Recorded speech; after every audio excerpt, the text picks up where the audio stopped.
What is going on, guys? I am Jahova, and this is some Call of Duty World War II gameplay.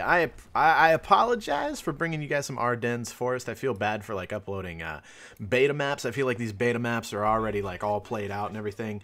Although I do really, I really enjoy this map. I enjoyed it both in the beta and in the full release game. Also, you'll notice there, guys, I tried to get that cross map tomahawk, aka throwing knife, in COD World War II, and that's one of the things I want to talk about in this commentary. I haven't done a commentary in a while. This feels nice, but I just unlocked a few days ago the throwing knife in World War II. I have some complaints about it. I actually tweeted at Michael Condrey, and I hope he saw it, and I don't know, he didn't interact with it at all, which is kind of annoying, but I mean, obviously he can't interact with everything, but it was just some good old honest feedback. You see I threw it again there.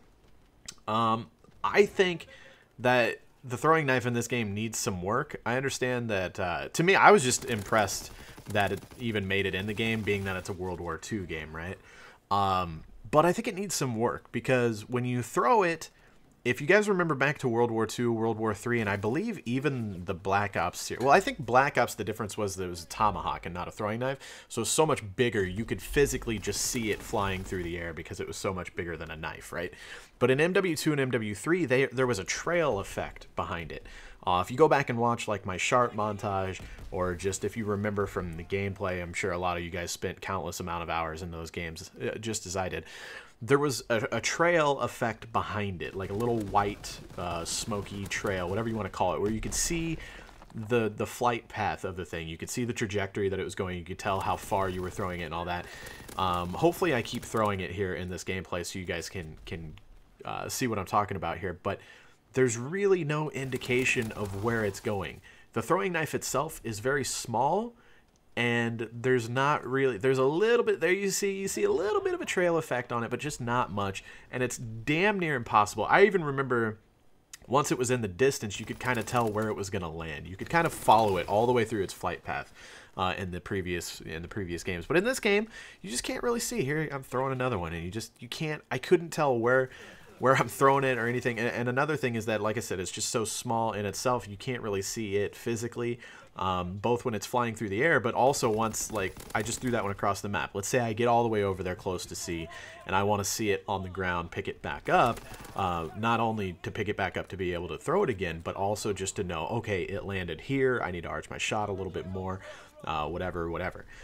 It's just really, really hard to see. It's just so tiny, and I think one of the things that they could do is just add a little bit more of a trail effect behind it, so you could tell kind of where you're throwing it, how far it's going, and all that good stuff. Because I've had it on for a couple days now, probably a day. I haven't really had time to play since I put it on this day. I had it on for about a day, put a few hours of gameplay into it, and I got, I think, 1 kill with it. And I'm not saying I'm like, you know, amazing at COD or anything, but I used to be able to get kills fairly easy with the MW2, MW3 iteration of the throwing knife, and also the tomahawks in BO1 and BO2. And I think that's just because you could see it a lot easier. I want you guys to let me know. When I tweeted it at Michael Condrey, it got like lots of likes. You know, so I think a lot of people were seeing it and agreeing. A lot of people were actually replying as well and saying, you know, I completely agree with this. Like, I've had it on, I can barely get a kill with it. When I do get a kill, I'm just like, oh, okay, you know, that happened. Like, it's surprising, you know. So yeah, I think it needs some work. Let me know what you guys think in the comments down below. You agree with me? Do you not agree with me? What could they do to maybe make it a little bit easier to use? And yeah, just let me know your thoughts on that. Let me know your thoughts, because I really want to. I want to be able to use it a little bit more effectively. And not only that, but I was thinking about this, and I haven't even, like I said, I think I've gotten 1 kill with it. But I'm guessing that if you hit one like cross map, that it's not going to be heavily weighted in objective game types or TDM or anything. The way that the new kill cams work, I don't think we're ever really going to see cross map throwing knives, or even, you know, short range throwing knives, or, you know, anything in a kill cam anymore, unless you're playing, what is it, search and destroy. I'm not sure how kill cams work in free for all, but I want to know your all's thoughts on that as well, because I think that if you get a kill with a throwing knife, I think the game needs to take into account how far the kill was, right? Because if I threw, even right where I am right now, if I threw it into the A spawn back there and got a kill, I think anybody and everybody would rather watch that kill cam as opposed to watching somebody in domination who gets 2 kills with the STG on the flag site because they're, you know, a defending kill or whatever. You know, that's how the current algorithm is kind of weighted, and I think pretty much anybody would rather see a throwing knife kill cam at distance than, like I said, a double spray with an SMG or an assault rifle or whatever. Even 2 headshots with a sniper rifle. Like, you know, I think that's going to be more impressive. I'm not saying that should out-trump everything every time, no matter what. But I think that when a throwing knife kill happens, and that's just the only thing I can think of right now, but there's probably other things in the game too that if they happen, they should be a little more heavily weighted in the new kill cam algorithm that they're using, which I do like. I am a fan of the way that works. I like that it doesn't have to be the last kill of the game. You know, now it kind of gives everybody a fair chance to get anything at any point in the game. I do like that, but I think it could use some work. So you can see here, guys, I am 17 and 12 in the first half. Not the most impressive gameplay whatsoever, obviously, but in the second half here, I kind of start going off a little bit. Not the most, but a little bit. I've been using this, what is it, KN94, KN, whatever this assault rifle is. This has been my baby. I've been enjoying it a lot. I've been using it a lot, and I've been really liking it. It feels really powerful. I feel like the majority of my gunfights that I get into, you know, as long as I hit first, you know, I can win it, and that's very importante to me. So I've been using a lot of it. I think, yeah, I'm playing. So this is PS4 gameplay. I almost said PS2. I don't know why. This is PS4 gameplay. I believe I have this to second weapon prestige here, and I do have the stat track feature on it. I really like the way that they've done camos in this game, so I'm working on that. Although it takes a long time to get headshots with an assault rifle, in my opinion. Maybe it's just my playstyle. I tend to try to aim like mid-level, you know, like body shots. That seems like to be the most effective, because then if you get hit and your recoil flies up, obviously you're gonna get into headshot range at that point. But I like to aim a little bit lower and not so much headshot. That's just my playstyle. But I have really been enjoying this gun. I do like the way that they do camos, but I wish that the camos were a little bit different. If you look at all like the first like 10 or something like that, it's basically the same camo over and over and over again in a couple different variations of color. Once you get to the golds and the metals and stuff like that, they are really cool, and I know there's diamond camo in the game. I haven't even really checked that out, to be honest, but at least they did the unlocks right. I just wish that some of the weapon camos were a little bit prettier, you know, just a wee bit prettier. It'll be interesting to see. Obviously, there's probably going to be some new camos that are going to come out. Because let's face it, guys, the supply drops in this game and the way that what are they called, I don't know, the way that the visual weapon variants are in this game is very, very, very, very, very similar to MWR.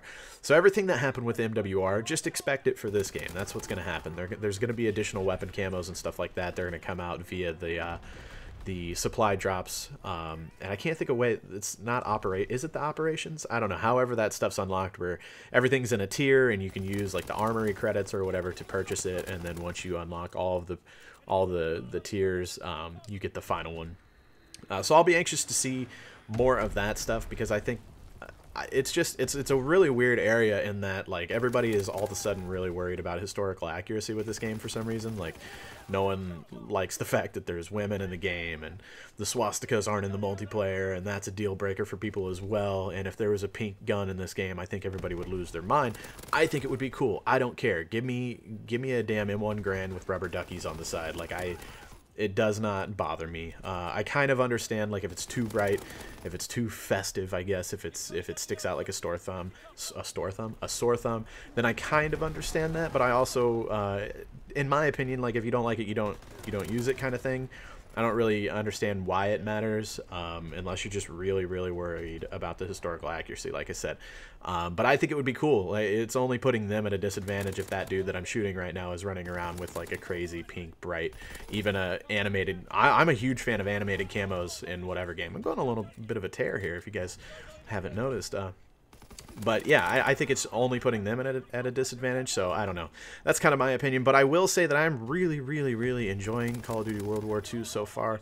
A little bit of a rocky start. I think everybody's freaking out a lot, which I don't really understand on the whole server side of things. I get it. Everybody's like, well, you made 500 million on launch and you can't have working servers, blah, blah, blah. It's because it's a popular game. I mean, I can't put my finger on exactly why the game isn't working at 100%. Obviously, I do not know. I'm not an expert. But there's a lot of people trying to play this Call of Duty because it's a good Call of Duty for once. This hasn't happened in a long time. And, you know, think of any game that's ever come out. Like, most games that have come out in the past 5 years, 10 years, they're going to have a rocky start on the servers. They always do. They always will. Big AAA games that everyone is buying across the world, and there's, you know, so much traffic right off the beginning, they're going to have a rocky start. Think about GTA 5. When that game first came out, I think GTA Online wasn't even available for like the first 2 weeks. And that wasn't like, oh, well, I can't get into headquarters with, you know, like the problems that World War II has. You know, there's been some big issues, don't get me wrong. But, you know, I think GTA Online, like, straight up didn't work for 2 weeks. Because I remember being forced to play the single player. You know, that's we would get in a party with each other and just talk while we were playing single player when that game first dropped. And that's just how it goes. Any big game that comes out, online functionality, don't expect it to be perfect, you know, from launch. It's just not going to happen. It is not going to happen. And, you know, they're working on it. Obviously, it's in their best interest to get these servers working. They want people in here. They want people playing their damn game. The supply drops are going to be purchasable eventually. The only reason they haven't done it yet is because they're being smart about it. You know, if they were purchasable from the start, they'd be like, well, your servers don't even work, but I can spend whatever on COD points to buy supply drops. That's what everybody would be talking about. So once the servers start working and everything, supply drops will be launched and all that good stuff. I know I'll be buying some of them. I don't really mind the microtransactions as much as some people do. But also, there's a really good... I think that the system that they have in this game really isn't too bad. I know I unlock quite a bit of the supply drops and the rare supply drops just through the contracts and the orders and all that stuff that's in the game right now. I feel like and the random drops at the end of the game, I feel like they've got a pretty good system for it right now to get them for free. So I don't know. All in all, I'm having a lot of fun with the game. Want to know what you guys think. I love you guys. Let me know if you want to see more Call of Duty World War II gameplay. Let me know exactly what you want to see from this game. I love you guys. I'll see you on the next one.